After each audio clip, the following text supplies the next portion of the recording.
Salut, bienvenue dans ce nouveau vlog. J'ai l'impression que le son résonne. Je me suis installée ici mais ça va pas être très long, promis. Je vais faire un truc d'adulte aujourd'hui, un truc très chiant. Et des trucs très cool quand t'es adulte, mais il y a des trucs qui sont aussi très chiants. Et ça, ça fait 1 an que je le repousse, ça fait 1 an que je dois le faire. Et que je le fais pas parce que ça va être long, ça va être chiant. Mais je vais faire ça avec de la musique, ça va être cool. Bref, j'ai emménagé dans cet appartement le 16 octobre 2020. Aujourd'hui, on est mardi 12 octobre 2021 pour moi. Et depuis que j'ai emménagé dans cet appartement, je dois trier mes papiers. Un truc administratif. Vous savez, tous les trucs que tu reçois par la poste. Alors, Dieu merci, il y en a beaucoup moins maintenant. Parce que, par exemple, tout ce qui est fiches de paye et tout, je reçois ça par... En fait, c'est une application, on a ça sur application. Donc, j'ai plus mes fiches de paye depuis... dans mon nouveau métier, dans mon nouveau métier, je vais dire. Bref. À mon nouveau boulot, j'ai pas de feuilles de fiches de paye papier, c'est tout informatisé, ce qui est cool. Mais j'ai commencé à travailler à une époque où on avait encore les fiches de paye papier. Et du coup, j'en ai plein, j'ai pas que ça, j'ai d'autres papiers, trucs de la voiture et tout, enfin bon, bref. D'ailleurs, c'est pour ça que je me suis décidée à faire ça aujourd'hui. J'avais pas du tout prévu de faire ça aujourd'hui, hein, je vous avoue. Mais en fait, ce matin, j'ai été au garage, je crois que je l'ai dit dans le dernier vlog. Du coup, voilà, j'ai emmené ma voiture au garage, j'ai fait la vidange, la révision, tout ce qu'il fallait.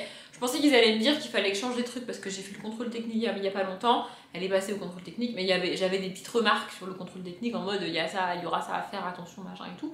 Du coup, je pensais qu'ils allaient me dire de changer ça. Et en fait, non. C'est un garage très sérieux, vraiment, c'est ma soeur qui l'a trouvé. Et pour une fille toute seule qui va, on va faire une mini parenthèse sur une fille seule qui va dans un garage. Tu peux tomber sur deux types de personnes, soit des personnes très professionnelles, très cool, qui voient que t'es une fille paumée, que tu connais rien, enfin tu peux être une fille et tu connais rien, mais moi c'est pas mon cas, et que tu connais rien, et du coup ils vont t'expliquer, ils vont être cool avec toi, ils vont pas te faire payer des trucs parce que juste tu connais rien, enfin moi je veux dire, il me dit qu'il faut changer un truc, bah change-le gars, j'y connais rien, tu vois. Donc ça c'est la première option. Soit tu tombes sur un garage qui va profiter du fait que t'es une fille et que tu connais rien et que t'es toute seule, tu vois, pour te faire payer des trucs qui ne sont pas nécessaires en fait, tu vois. Voilà, il y a deux possibilités. Et ma soeur était tombée sur un garage pas très honnête qui lui ont détruit sa voiture et ensuite elle a été dans ce garage-là qui lui ont sauvé sa voiture. Du coup, comme il fallait que je fasse la révision et que je pouvais pas aller au même garage que mes parents allaient avant, je me suis dit je vais aller là, tu vois, je suis sûre de ce garage là en fait. Et donc bref, je pensais qu'ils allaient me dire de changer des trucs, mais ils m'ont dit c'est pas urgent, c'est pas... En même temps, si elle est passée au contrôle technique, c'est que c'est pas dangereux pour la voiture, tu vois. Ils m'ont dit c'est pas urgent, faudrait le faire, mais tant que ça vous convient comme ça, vous pouvez rester comme ça. Faut juste que je vérifie quand est-ce qu'on a changé les derniers, genre la courroie, les machins relous là, histoire de voir s'il faut que je le fasse ou pas, mais en gros, il y a rien à faire. Donc c'est cool, j'ai quand même payé quasiment 100 € pour la révision, donc bon ça va. Bref, et du coup pour aller au garage, j'ai dû ressortir toutes les factures et tous les trucs qu'on avait fait sur la voiture. Bon j'avais pas tout parce que du coup la courroie on a pas trouvé, mais bref, j'ai dû ressortir mes papiers. Et j'ai de nouveau vu, parce que j'avais planqué ça au fin fond d'un placard, hein, je voulais pas voir mes papiers, ça m'intéressait pas, c'était le bordel, il fallait que je m'en occupe, mais je voulais pas les voir. Donc là j'ai dû les ressortir pour récupérer tous les papiers de la voiture, machin. Et j'ai laissé ça en plan sur ma table qui est derrière moi. D'ailleurs, j'aimerais que vous notiez, ma table est vide, hein. J'ai fait un effort, bref. Donc j'avais tout laissé ça en plan là. Et en rentrant, je me suis dit, en fait, j'ai deux solutions. Soit je continue à faire l'autruche, je remets tout ça au fin fond du placard et je ne veux plus en entendre parler. Soit je suis une adulte et je range mes papiers. Et du coup, j'ai décidé de ranger mes papiers. Alors j'ai tout ce qu'il faut, hein. J'ai des classeurs, des pochettes, j'ai tout ce qu'il faut pour avoir un truc nickel, rangé et tout. Ce qui me manquait, c'était la motivation. Je suis pas forcément motivée, mais je me suis dit, plutôt que de galérer à les ranger, parce que là en fait je suis à un stade où tout est dans une pochette et la pochette ne ferme plus. La pochette, c'est trop, il y a trop de trucs, ça se ferme plus.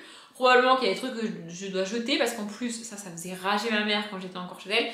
J'ai tendance à garder les enveloppes. Les enveloppes, on s'en fout, tu peux les jeter, tu vois. Mais moi, je garde tout. Du coup, il y a des fois, j'ai le document, j'ai sorti de l'enveloppe, mais j'ai rangé l'enveloppe vide avec le document. C'est n'importe quoi, on est d'accord, donc il faut que je trie tout ça, que je range tout ça. Probablement qu'il y a des trucs que j'ai gardés, que j'ai pas besoin de garder en fait, c'est juste que j'ai eu la flemme de m'attarder 5 minutes sur le document. Enfin, en fait, je me suis attardée assez longtemps sur le document pour me dire ok, c'est pas important, je m'en fous, mais pas assez pour me dire c'est pas important au point que tu peux le jeter en fait, meuf. Donc c'est ce que je vais faire aujourd'hui. Je vais vous filmer ça en accéléré. Probablement que ça va pas être passionnant, mais il y a des gens qui aiment bien regarder d'autres gens faire des trucs en mode accéléré, ça les détend. Donc j'espère que vous allez apprécier ça et du coup voilà, moi j'ai passé l'après-midi de merde à faire ça, mais parfois être adulte c'est faire des trucs chiants. Et bah aujourd'hui c'est ça. Bref, c'est parti.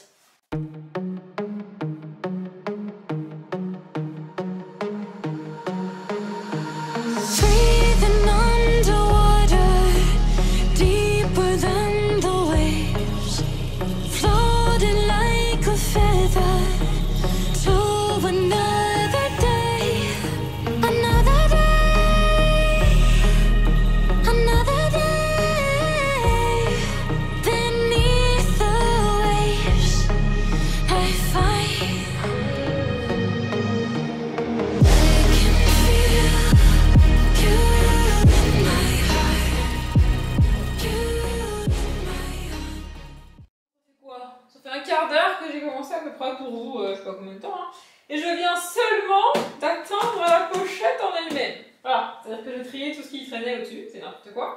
Bon, normalement, ce qu'il y a en dessous est à peu près trié. C'est-à-dire que ce qu'il y a en dessous, je l'ai déjà à un moment donné trié dans ma vie.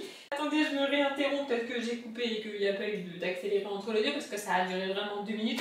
Ces trucs-là, ils me font trop rire. Je l'ai reçu en avril 2018 et en avril 2019. C'est vous savez que c'est le truc des impôts, là, qui commence par... L'année dernière, vous étiez rattaché au foyer familial de vos parents. Vous n'avez donc pas déposé personnellement de déclaration de revenus. Cette année, vous allez peut-être faire votre première déclaration. J'ai reçu ce papier-là au moins 4 fois, je crois. Parce que pendant longtemps, j'avais plus de 18 ans. Donc je pouvais officiellement me déclarer toute seule, mais je ne travaillais pas assez pour me déclarer toute seule. Ça ne servait à rien que je me déclare toute seule. Bref, ce papier-là, je l'ai je ne sais pas combien de fois. À quoi il me sert? À rien. Il ne me sert à rien du tout. Ça ne me sert strictement à rien. Pourquoi je l'ai gardé? Et pourquoi je l'ai gardé 2 fois? Je ne sais pas. Bref, je m'auto-désespère. Je sais pas si vous voyez là, ça là, potentiellement ça va augmenter. Ça c'est la pile des trucs que je vais jeter parce qu'ils ne servent à rien. Hein, voilà. Et j'ai même retrouvé des cartes d'anniversaire. Non mais c'est n'importe quoi. Cette pochette c'est n'importe quoi. Bref. Vous voyez comment je suis intelligente des fois quand même. Là je tombe sur une enveloppe. Donc on se dit, ah elle a encore gardé une enveloppe vide, vas-y elle est relou. Pas du tout. Il y a marqué fiche de paye. J'ai déjà trié toutes mes fiches de paye là-dedans. Bon, il y en a encore là parce que apparemment j'avais pas tout rangé.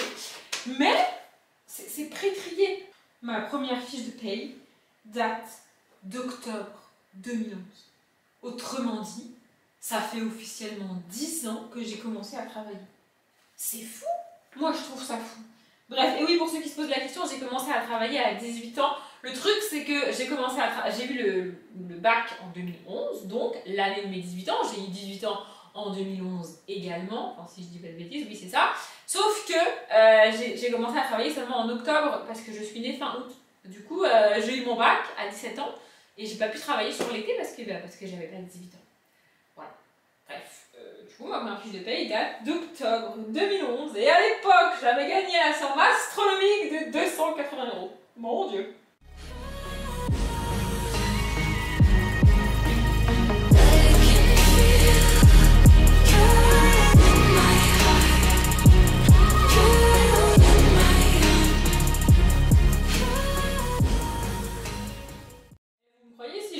Trouver la même lettre des impôts. L'année dernière, vous étiez rattaché le de 2017. Je vous jure que c'est vrai qu'elle est là. C'est vrai, encore une fois, mais bon, c'est pas grave. Bref, tant que je me suis interrompue, on va s'attarder sur cette pochette. Je sais pas si vous me voyez très bien. Mais cette pochette, il y a écrit bac, licence, master. Ça veut dire que dedans, il y a non seulement mes diplômes, mais il y a également les sujets du bac, au moins, peut-être de mes autres matières, je ne sais plus. Je sais que j'ai gardé les sujets, j'ai même gardé mes brouillons du bac. Vous vous dites probablement que ça ne sert à rien. Mais moi j'aime bien les garder, je trouve ça cool. Bon, c'était pas prévu, mais je suis tombée sur mon relevé de notes de bac. Je savais qu'il serait quelque part là-dedans. J'ai décidé qu'on allait un petit peu s'attarder sur mon bac. Donc comme je l'ai dit tout à l'heure, si j'ai laissé le rush, j'ai eu mon bac en 2011. Donc ça fait 10 ans que j'ai mon bac. Oui, bah c'est comme ça, écoutez, que voulez-vous, hein? Bref, du coup, mes notes. Alors, bon, franchement, c'est pas catastrophique. J'ai eu mon bac, j'ai fait un bac ES, option mathématiques, si jamais ça vous intéresse. Et je l'ai eu avec mention assez bien. Donc franchement, ça va, tu vois, c'est pas trop mal, on dira. Je vais commencer par les notes, je vais les dire à peu près dans l'ordre où elles sont écrites. Je vais commencer par la deuxième ligne. La deuxième ligne, c'est l'oral de français. J'ai été nulle, il n'y a pas d'autre mot. Je me suis présentée à l'oral avec pour seul et unique but de limiter les dégâts. Vraiment, c'était mon seul et unique but. Avant de vous dire ma note, je vais peut-être vous expliquer. À l'époque, donc quand j'avais 17 ans, parce que j'ai eu mon bac à 17 ans, c'est pas que j'étais en avance, hein, c'est juste que je suis née fin août, je répète. Bref. Du coup, à l'époque, je pensais juste que l'oral, c'était pas mon truc. Je pensais juste que un exercice oral devant un professeur, quelqu'un de diplômé, quelqu'un d'adulte en fait à l'époque, c'était juste pas mon truc. Je pensais juste que j'étais pas douée pour ça. Dû à ma timidité, tout ça. Enfin bon, bref, déjà aller au garage ce matin, j'étais en panique totale. Je vous jure que j'ai stressé comme si j'allais passer mon bac alors que j'allais juste au garage. Bref. Donc je pensais sincèrement que l'oral c'était juste un truc dans lequel j'étais naturellement pas douée. Quand j'ai fait mes bacs d'oraux, parce qu'il y en a eu un deuxième évidemment. Bref, et en fait, ensuite, une fois que j'ai eu mon bac, donc du coup je suis rentrée à la fac. Et là, j'ai fait des oraux de mathématiques, j'ai fait des oraux d'informatique, j'ai fait des oraux de programmation, donc dans les domaines dans lesquels j'ai étudié. Et je me suis rendu compte que j'étais à l'aise à l'oral, j'étais douée à l'oral, j'ai eu des super notes, j'ai même fait un oral en anglais, sur les mathématiques toujours, mais en anglais, et on a eu 16, je crois. Quand vous allez voir ma note de bac de français, vous allez vous dire, il y a un souci. Et donc en fait, avec tous ces oraux et avec cette expérience de fac, je me suis rendu compte que ce que je n'aimais pas dans l'oral de français, ce n'était pas la partie orale, mais la partie français. Je tiens une chaîne Booktube, je parle de livres majoritairement, et je l'ai déjà dit, je déteste, je hais au plus haut point les explications de texte, les études de texte, les machins, les trucs. Ah, moi, ça me fatigue. En fait, ça ne m'intéresse pas. Pour moi, étudier un texte, ça n'apporte rien à sa lecture. Ce n'est que du blabla, ce n'est que du vide. Il n'y a aucune démonstration, il n'y a aucune preuve que ce que le prof te dit, ou la prof te dit, est la vérité. Et du coup, ça me gonfle, en fait. Ça m'intéresse pas. Vraiment, ça m'intéresse pas. Donc, un oral de français dans lequel il faut expliquer les métaphores, les champs lexicaux, les machins, les trucs, moi, ça me... En fait, ça ne m'intéressait pas. Plus ma timidité, bah j'ai eu 6. Voilà. Franchement, je suis pas trop... je suis assez fière de moi d'avoir eu 6 parce que quand tu combines une activité que je déteste avec l'oral, ma timidité plus le stress, en plus il faut savoir que j'ai passé mon oral de français dans un lycée qui n'était pas le mien. En fait, les épreuves écrites se passaient dans mon lycée, mais l'épreuve orale avait lieu dans un autre lycée, dans une autre ville que je connaissais pas du tout. Donc le stress était à son maximum. Donc voilà, 6, écoutez, hein, c'est la vie. Ensuite, l'écrit de français. Alors l'écrit de français, c'est pas du tout un conseil que je vous donne, c'est ce que moi j'ai fait, ça a marché pour moi. Moi j'ai réussi, c'est pas du tout, mais alors pas du tout un conseil que je vous donne. Je me suis présentée, écoutez bien, je me suis présentée à l'écrit d'une épreuve de bac de français sans avoir rien révisé. Vraiment. À l'épreuve de... Je sais pas si c'est toujours le cas aujourd'hui, mais donc à l'époque, on avait le choix entre une dissertation, une explication de texte ou l'invention. Et donc l'invention, c'est un thème qu'on te donne, une phrase qu'on te donne. Moi, je devais écrire un discours quand j'ai passé mon bac, par exemple. Et du coup, là, tu fais avec tes connaissances de l'année, tu vois, et tu écris ton invention. Tu inventes une histoire. Voilà. Évidemment, vous le savez si vous avez été au lycée, et si vous avez passé votre bac de français, si c'est pas encore le cas, vous verrez, tous les profs de français ont le même discours, évidemment. Ils vous disent tous, l'invention c'est pas une bonne idée, vous allez vous planter, c'est trop compliqué, vaut mieux étudier et prendre soit la dissertation, soit l'étude des textes. En même temps, pour l'invention, ils n'ont rien besoin de t'apprendre, ils n'ont rien besoin de te donner, enfin, tu vas te débrouiller tout seul en gros. Alors qu'ils passent l'année à t'apprendre à faire une étude de texte et une dissertation, donc ils n'ont aucun intérêt à t'encourager à apprendre l'invention. Faut les comprendre, c'est gentil prof de français aussi.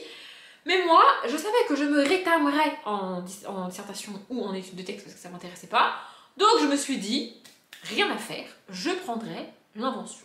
Mes potes me prenaient pour une tarée parce que j'ai vraiment été à l'épreuve sans rien réviser. Je n'ai révisé que pour l'oral, vous constatez que j'ai bien fait, n'est-ce pas? Mais pour l'épreuve écrite, je n'ai absolument pas révisé. Et du coup, mon but, j'avais passé l'oral avant, et mon but, donc j'avais pas les dates, hein, je savais que l'oral avait été une catastrophe, et mon but en fait c'était de compenser l'oral avec l'écrit, histoire de ne pas avoir de points de retard en moyenne sur le français, et j'ai réussi puisque j'ai eu 14 à l'écrit. Donc oui, j'ai eu 14 à mon bac de français alors que je me suis présentée sans avoir rien révisé du tout. Encore une fois, c'est pas un conseil que je vous donne, mais je trouve ça cool qu'il y ait cette possibilité-là à l'épreuve de français parce que quand, comme moi, ça ne t'intéresse absolument pas tout ce que tu fais toute l'année, c'est cool que tu puisses avoir quand même une bonne note au bac, tu vois, parce que sinon c'est un peu compliqué. Bref, épreuve suivante. Ah oui, enseignement scientifique, donc ça c'est SVT. Donc, là, les matières dont je vous parle, c'est les matières que j'ai passées quand j'étais en première, parce que du coup, il y a certaines matières que tu passes en première, d'autres matières que tu passes en terminale. C'est pas les mêmes matières selon selon si tu fais S, L ou ES, le parcours que tu fais. Bref, donc moi c'était SVT. Alors SVT, j'étais pas très douée. En plus, à l'époque, j'étais pas soigneuse du tout. Bon, je le suis pas forcément plus aujourd'hui, mais à l'époque, j'étais pas soigneuse du tout. Et il y a beaucoup de schémas, il y a beaucoup de trucs à écrire. Il faut faire des schémas, il faut vraiment écrire au compte papier, être minutieux et tout. Et moi, j'y arrivais pas, mes trucs étaient toujours dégueulasses, ça ressemble à rien. Donc là, sur le SVT, pareil, mon but c'était de ne pas prendre de points de retard parce que je me suis dit si je démarre l'année prochaine mes épreuves de bac avec des points de retard, c'est pas cool du tout, tu vois. Et j'ai eu 11, Franchement, pas trop mal. Je me rappelle pas du tout de l'épreuve que c'était, mais j'ai eu 11, donc voilà. Et il y avait aussi le TPE. Donc le TPE, c'est un travaux personnel encadré, enfin un travail personnel encadré, que tu fais à 2, à 3 ou à 4, je crois. Et en début d'année, tu choisis un sujet et tu vas faire, en gros, c'est un big exposé sur le thème que tu veux. Et à la fin, tu as une présentation orale et tout, on s'est éclaté, enfin je me rappelle, c'est trop bien. Et mon TPE, je l'ai fait sur le féminisme. Est-ce une surprise? Je ne pense pas, si vous suivez un minimum la chaîne. Bref, et en fait, ce qui est drôle, c'est que c'est notre prof d'histoire de l'époque qui nous avait donné ce thème-là, parce qu'on savait pas, on était 3 et on savait pas du tout quoi faire, on savait pas du tout dans quelle direction aller. Et du coup, notre prof d'histoire nous avait dit, bah, en fait, nous avait proposé ça. Sauf que ce qu'il faut savoir, c'est que mon prof d'histoire de l'époque est l'un des profs les plus misogynes que j'ai jamais eu de ma vie. Et en fait, quand il nous a donné cette idée, son but, c'était qu'on dénonce le féminisme et qu'on explique à quel point ça sert à rien, tu vois. Sauf que nous, c'est pas du tout, mais alors pas du tout ce qu'on a fait. Bref, on a eu 16. Voilà, j'ai adoré faire ce truc-là et sans trop de surprise, ça a contribué à mon féminisme. Voilà, ensuite, on en arrive aux épreuves. Alors, elles sont pas écrites dans l'ordre dans lequel je les ai passées, mais je ne sais plus dans quel ordre je les ai passées, donc je vais les présenter dans l'ordre dans lequel elles sont écrites. Histoire géo, c'était pas mon fort, mais j'avais révisé comme une tarée. En fait, j'avais appris à fond 2 cours, 2 trucs, et je connaissais à peu près les autres, parce que franchement, j'arrivais pas à retenir toutes les dates et toutes les infos de tous les cours, c'était pas possible. Donc j'en ai choisi 2 que j'ai bossé vraiment à fond, et les autres que j'ai un peu moins travaillé. Bref, et franchement, pour ceux qui m'ont déjà entendu parler de cette période de l'année, vous allez trouver, enfin de l'année, de l'histoire, vous allez trouver ça dingue, mais c'est la vérité. Bref, l'un des 2 sujets d'histoire qui nous était proposé, donc c'était majeure histoire, mineure géographie, tu peux avoir l'inverse, mais moi c'était dans ce sens-là. Et donc du coup, de mémoire, on a le choix entre 2 sujets. Et l'un des 2 sujets, c'était la Seconde Guerre mondiale. Et je maîtrisais sur le bout des doigts toutes les dates de la Seconde Guerre mondiale. Vraiment, je maîtrisais cette guerre par cœur.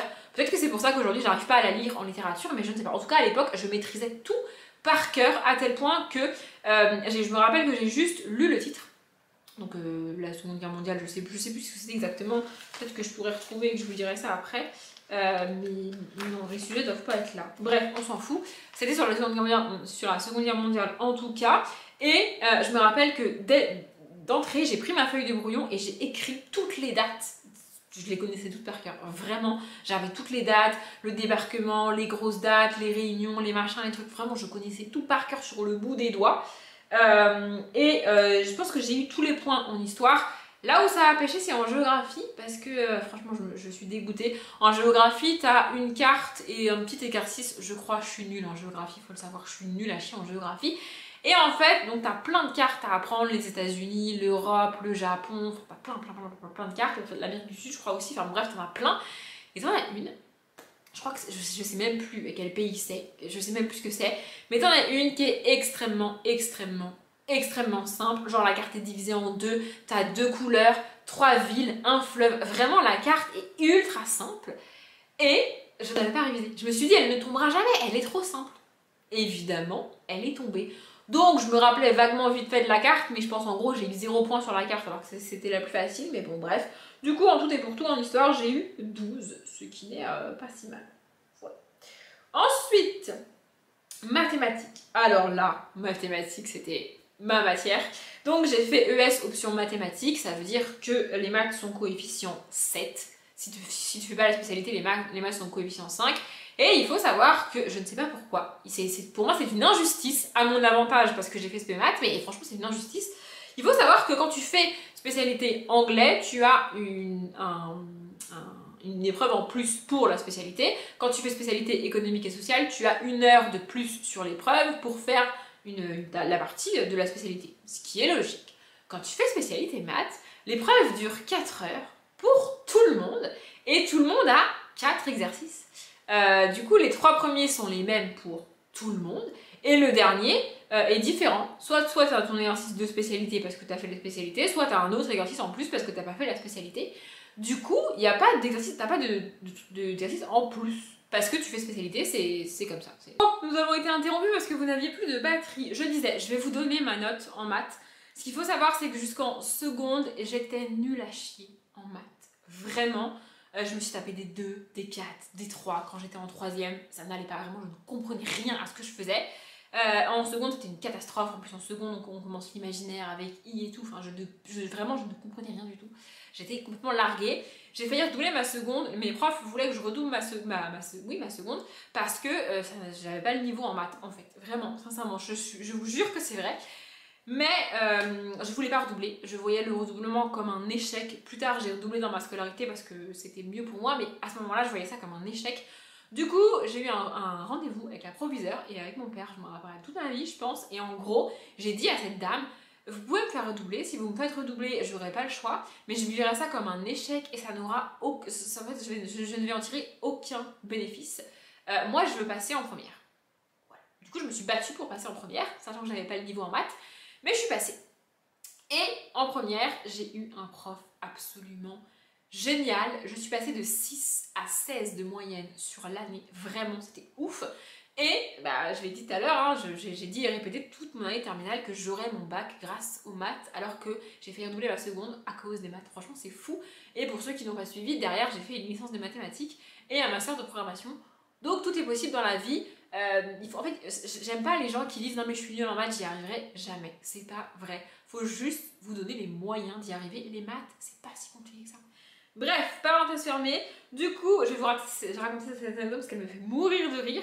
Donc j'arrive au bac de maths, hyper contente et tout, je connaissais tout par cœur, vraiment, les formules, les machins, les trucs. En fait, c'est même pas que j'avais appris les formules, c'est juste que c'était tellement naturel de les utiliser au bon endroit pour moi que vraiment c'était... Bref, j'adore les maths. Du coup, voilà, je fais mes exercices, tout va bien et tout et tout. Et il y a 2 questions. Impossible de retrouver la réponse. Impossible de retrouver la formule. J'étais dégoûtée. J'ai répondu à tout. Je suis sûre de toutes mes réponses, de tous mes calculs. Je suis sûre de tout. Et il y a 2 questions. Je n'y arrive pas. Je ne sais pas. J'ai un trou en fait et je ne sais pas. Il reste genre un quart d'heure, mais je me dis ça sert à rien. Vas-y, je sors. Donc je rends ma copie. Je sors. Je ferme la porte. Et j'allais ouvrir mon sac pour récupérer mon cours et avoir la réponse. Et là, sans avoir besoin de regarder, j'ai eu la réponse. Je me suis dit, ah putain, c'est ça qu'il fallait faire. J'étais dégoûtée. J'étais au bout de ma vie, vraiment. J'ai balancé mon sac, parce qu'à l'époque, je balançais tout ce que j'avais dans les mains quand j'étais énervée. Et il y avait une fille qui était là et qui me dit, bon, bah, je te demande pas comment ça s'est passé, t'es tellement énervée que... Je dis, non, mais ça s'est très bien passé, hein, c'est juste qu'il me manque 2 réponses. Et vraiment, j'étais dégoûtée. Et du coup, encore aujourd'hui, je sais que vous allez me détester à votre écran, mais encore aujourd'hui, je suis dégoûtée parce qu'au bac de mathématiques, je n'ai eu que 17. Je sais, c'est une note de malade, surtout pour une épreuve de bac. Après, il faut savoir que 2011, c'était une année assez facile pour le bac de maths, en tout cas. Mais voilà, je suis dégoûtée parce que ça veut dire que tout ce que j'ai écrit sur ma feuille était juste et que les points qui me manquent, c'est les points que j'ai pas eu parce que... Bah, parce que j'ai pas eu la réponse m'est pervenue. J'étais dégoûtée. Bref, ensuite, sciences économiques et sociales. Alors là, pareil, j'étais au bout de ma vie, je suis dégoûtée. En fait, donc sciences économiques et sociales, c'est SES, c'est pour ça que tu fais un bac ES, c'est pour les sciences économiques et sociales. C'est là que tu étudies la construction d'une entreprise, les différentes entreprises, les comités d'entreprise, tout ce truc-là et tout. C'était très cool, hein. D'ailleurs j'ai continué un petit peu dans l'économie après avec ma licence. Bref. Et en fait, tu avais le choix entre 2 sujets. Et en vrai, j'ai commencé à faire un sujet. Et genre, au bout d'une demi-heure, 3 quarts d'heure, je me suis dit non, je vais faire l'autre. Sauf que du coup, j'avais déjà perdu énormément de temps. Donc, le temps que je fasse l'autre sujet, j'ai pas eu le temps de finir. En fait, j'ai pas eu le temps de finir d'écrire tout ce que je voulais écrire. J'ai fait un grand 1, un grand 2, un grand 3, je crois, un truc comme ça, une introduction évidemment. Et en fait, j'étais en train de terminer d'écrire ma 3e partie quand elle a dit c'est fini, posez les stylos. Du coup, en gros, j'ai fini ma phrase vite fait, j'ai mis une phrase de conclusion toute pétée et j'ai dû rendre ma copie. Et j'étais dégoûtée. Et du coup, en fait, ce qu'il faut savoir, c'est que même si tout ce que j'ai écrit est très cool, s'il n'y a pas de conclusion, tu perds déjà 5 points. Parce que t'as pas de conclusion. Voilà, c'est comme ça. Et donc du coup j'ai eu 11, ce qui sans conclusion est pas si mal parce que du coup je suis notée sur 15 quand même, tu vois, parce que j'ai déjà perdu 5 points. Peut-être que c'est plus comme ça l'histoire des 5 points, mais à l'époque c'était comme ça. Et en fait je suis dégoûtée, j'étais encore plus dégoûtée parce que du coup le jour des résultats du bac, il y avait ma prof d'SES ici, enfin au lycée, qui était ma prof principale, et je lui ai dit, tu vois, je lui ai dit oui, avant qu'on ait le détail des notes, je lui ai dit oui mais j'ai pas fait de conclusion et tout, je suis sûre que je vais avoir une sale note et tout. Et ensuite, quand on a eu ma note, elle m'a dit cette phrase. En fait, à la fois, ça veut dire que ce que j'ai fait, c'est bien, mais en même temps, j'étais encore plus dégoûtée. Elle m'a dit, ah ouais, 11 en conclusion, ça veut dire qu'avec, tu aurais pu avoir au moins 15 ou 16. Franchement, j'étais dégoûtée. J'étais au bout de ma vie, mais bon, c'est la vie, c'est comme ça. Morale de cette histoire, faites des conclusions, les gens. Limite, commencer par écrire la conclusion, c'est important. Bref, anglais. Bon, anglais, on va passer très rapidement. Je suis nulle en anglais. Je trouve que le système d'enseignement anglais en France est à chier. Je suis désolée, mais il y a un truc qu'il faut revoir, quoi. Nous bassiner pendant des mois avec les verbes irréguliers et rien nous apprendre d'autre, ça va bien. Enfin, je veux dire, à un moment donné, moi, ça me saoule, vraiment. Donc, j'ai eu 8. Par quel miracle, je sais pas, mais j'ai eu 8.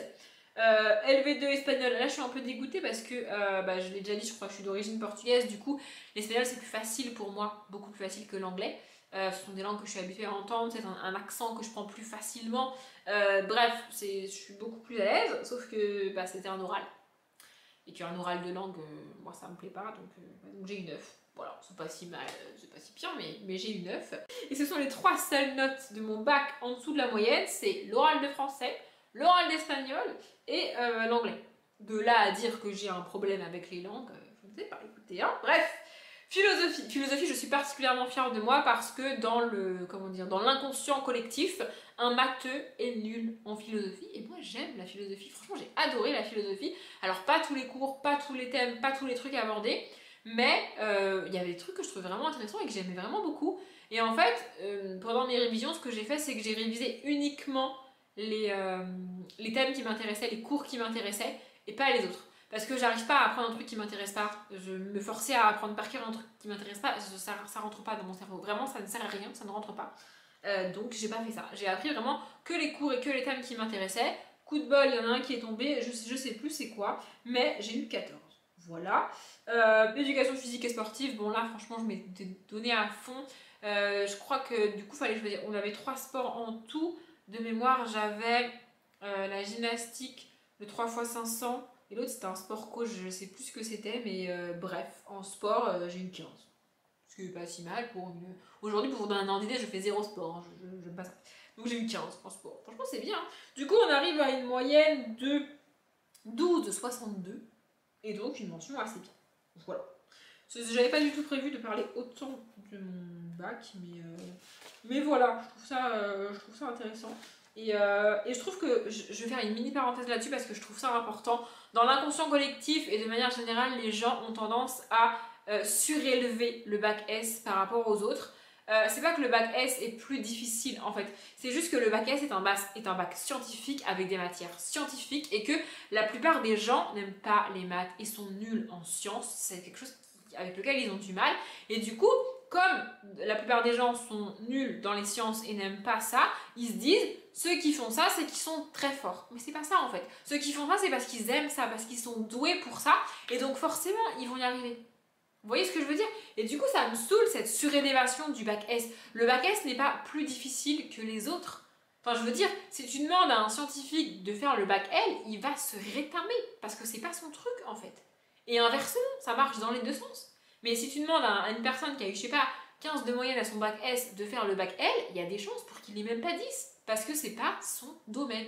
Donc le bac S n'est pas plus difficile que les autres. Bref, je n'avais pas spécialement prévu de divaguer autant. Derrière, on a toutes mes relevés de licence. Vous voulez que je vous dise? Vous savez quoi? J'ai pris un bulletin au hasard, je vais vous lire le nom des matières, ça va être drôle.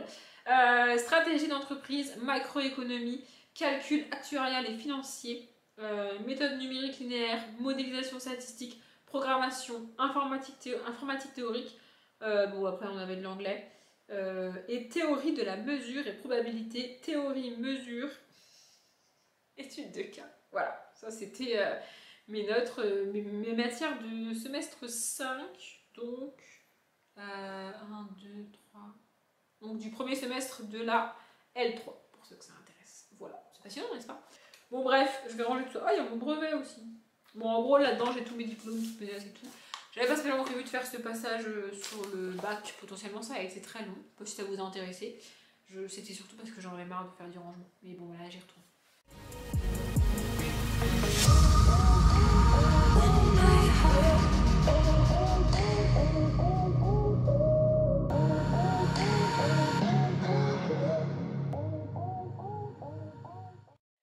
Je suis morte de rire toute seule. Vous voulez que je vous dise à quel point je suis une arnaque? Là, j'ai sous les yeux le bulletin de mon 3e trimestre de terminale. Autrement dit, le tout dernier avant le bac, on est d'accord?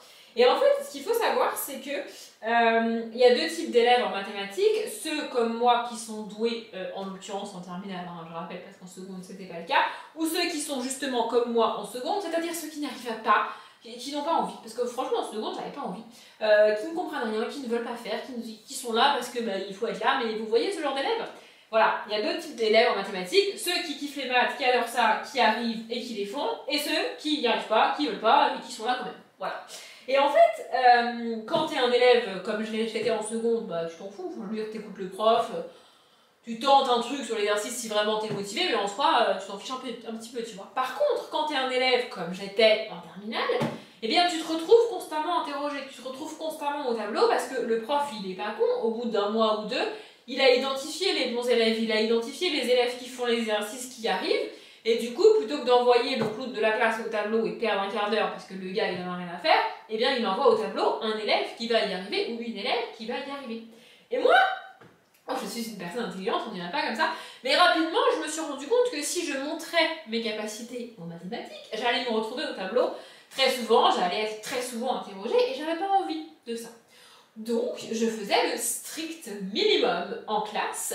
Et j'avais poussé le vice jusqu'à ne pas avoir non plus de trop bonnes notes au contrôle parce que sinon le prof il allait taper et m'interroger quand même, vous voyez? Donc je maintenais un niveau stable en mathématiques, stable c'est-à-dire assez élevé pour que mes parents me fassent pas trop chier, mais pas trop élevé pour que le prof ne se dise pas je vais l'interroger tout le temps, vous voyez?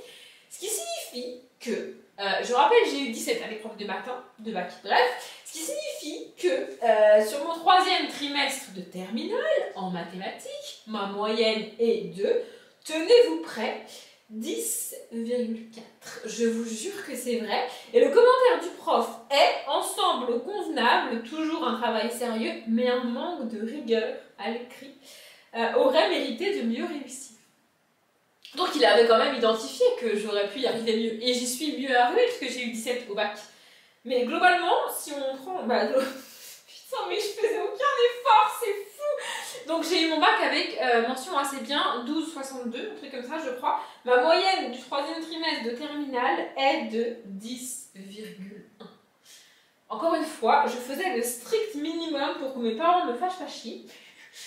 Et quand même m'en sortir. Vraiment, c'est n'importe quoi. Franchement, c'est une catastrophe. J'ai pas une seule note au-dessus de 10,8 à part le sport. Toutes mes moyennes sont entre 7 pour l'anglais et 10,8 pour l'histoire géo, et j'ai le sport à quasiment 14. Je faisais aucun effort. Comment mes parents ont fait? Je ne faisais aucun effort, c'est tout. Donc évidemment, quand mes parents ont vu mes notes du bac, ils se sont dit que je les avais arnaqués pendant tout mon lycée. Ce qui n'est pas faux. Non, attendez, je suis obligée de m'interrompre là. Au 1er trimestre, j'avais 12 de moyenne en anglais. En terminale, toujours. Mais qu'est-ce que c'est que ce bazar? Et la prof, elle a écrit bon trimestre, résultat convenable. Mais c'est pas possible ça c'est pas mon bulletin, c'est pas le mien. Bon, en philosophie, en centre trop juste, oui, je m'étais pas encore réveillée, ça va, détends-toi.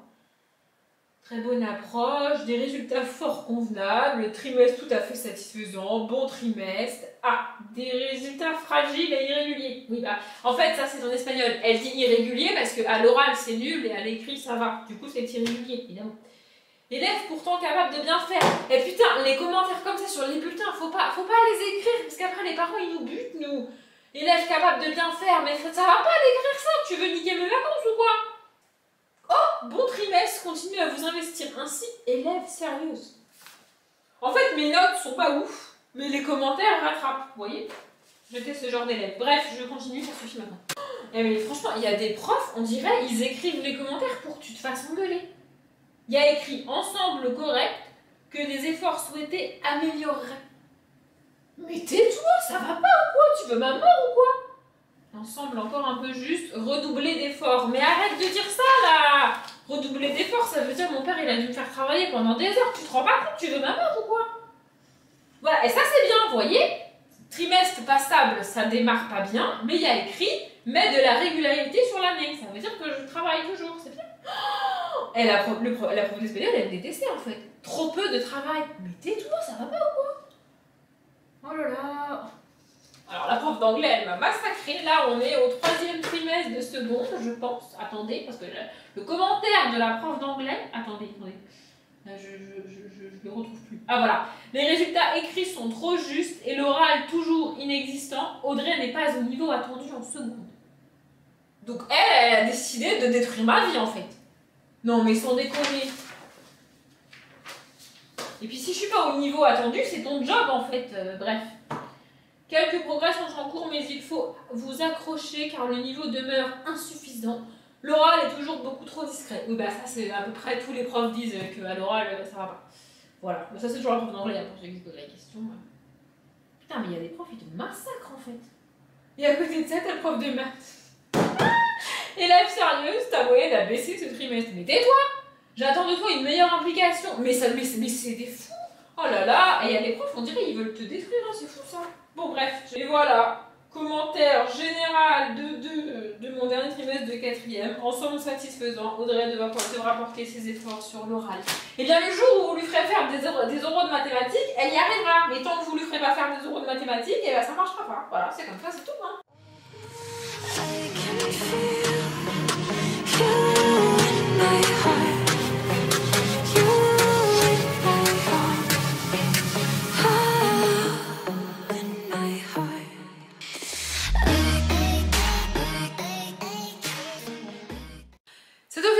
Je suis une adulte responsable, j'ai tout trié, j'ai tout rangé, tout est nickel. Combien de temps ça va rester? Et bah jusqu'à ce que je reçoive un nouveau papier que je rangerai pas. Voilà. Voilà combien de temps ça va rester. J'en sais rien pour ça, mais combien de temps ça va rester, je ne sais pas moi. Vous avez des questions, vous? Bref, l'important c'est qu'aujourd'hui c'est rangé, c'est nickel, c'est clean. J'avais pas prévu d'autant divaguer sur mon bac, mais écoutez, j'espère que ça vous a intéressé. Je sais pas du tout combien de temps dure ce vlog, donc je vais aller commencer à le monter et je verrai si ça va continuer encore ou pas. Je sais pas. Bon, je pense que c'est pas une surprise pour vous, du coup je vous retrouve pour conclure ce vlog. Il est presque 23h et je suis pas prête d'aller me coucher parce que j'ai envie de bouquiner. Mais c'est pas la question, j'ai été vraiment une adulte particulièrement responsable aujourd'hui parce que j'ai même fait le ménage. Ouais, je me suis motivée à passer l'aspirateur et tout, j'ai tout fait, c'est nickel. Bref, ma vie d'adulte pourrie est terminée pour aujourd'hui. J'ai aussi monté ce vlog, je pensais pas qu'il allait être si long en fait. J'ai hésité à le conclure tout à l'heure dans le rush d'avant du coup, mais je savais pas tout, en fait je ne savais pas au montage ce que j'allais garder, pas garder. Si vous vous posez la question, oui, il y a plein de moments où je parlais que j'ai coupé et qu'on ne voit pas dans le vlog. De 1 parce que c'était pas intéressant et de 2 parce que c'était très long. Enfin, de 1 c'était pas intéressant si vous avez trouvé le vlog intéressant évidemment. J'avais pas du tout, mais alors pas du tout anticipé que ça allait devenir une espèce de plongée dans mes années lycée et tout. En plus, je l'ai déjà dit à plusieurs reprises, mais me replonger dans mes années lycée, c'est pas ce que je préfère faire, c'est pas du tout, mais alors pas du tout ma période préférée de ma vie.